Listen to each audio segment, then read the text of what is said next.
What's going on, guys, and welcome back to another video. We are here tonight with another part of movies you should or should not watch during Halloween. Now, before we get into the video, make sure to hit the subscribe button. Make sure to follow me on all the social media pages. And without further ado, let's get into it.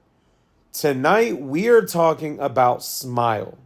Now, when it comes to Smile, I will admit this movie had some of the best promotion and advertisement that I have seen for a movie in a long time.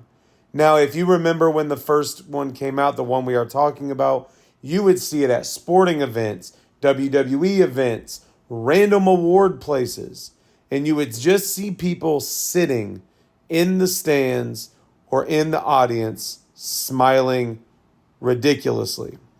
Now, with this movie, you really have it centered around a therapist that goes into a psych ward, and what she realizes early on is that, well, something is wrong.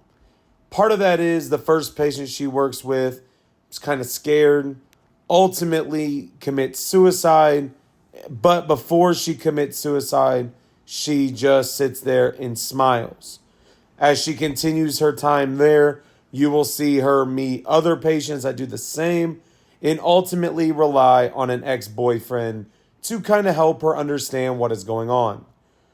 Ultimately, there is an entity that is taking over these patients and taking advantage of people with pain or that are suffering and forcing them really, in a sense, to commit suicide in front of somebody. And that is the only way for the entity to leave. Now let's get into this movie a little bit more, besides the plot. I've already said it had very, very good promotion. And I will admit, this movie, in a sense, kind of freaked me out. Not in a, oh, I am scared type of way, but there were just moments that caused you to kind of rethink why you're even watching it. Now, with that, we have part 2 coming out in October, and it looks like it could be just as good.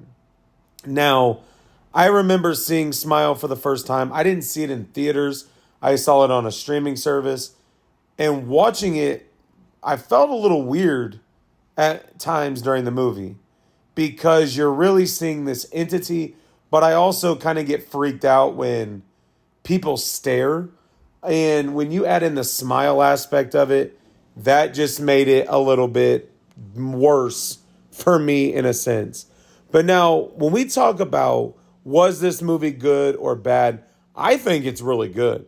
I thought I was creeped out enough where I will watch it every fall when Halloween comes around. This movie originally released in September of 2022. And with it releasing in September of 2022, you had it right for that fall spooky season. Now, when we take it a step further and look at the new release does come out this October. So that gives movie fans, scary movie fans, an opportunity to see this movie during the spooky season. Now, overall, I think this movie is a must-watch. I think the sequel is going to be a must-watch. But drop a comment below. Let me know if you like this movie. Are you a fan of the movie? Or are you going to go see the sequel? But make sure to hit the subscribe button. Make sure to follow me on all the social media pages. And I will talk to you all later.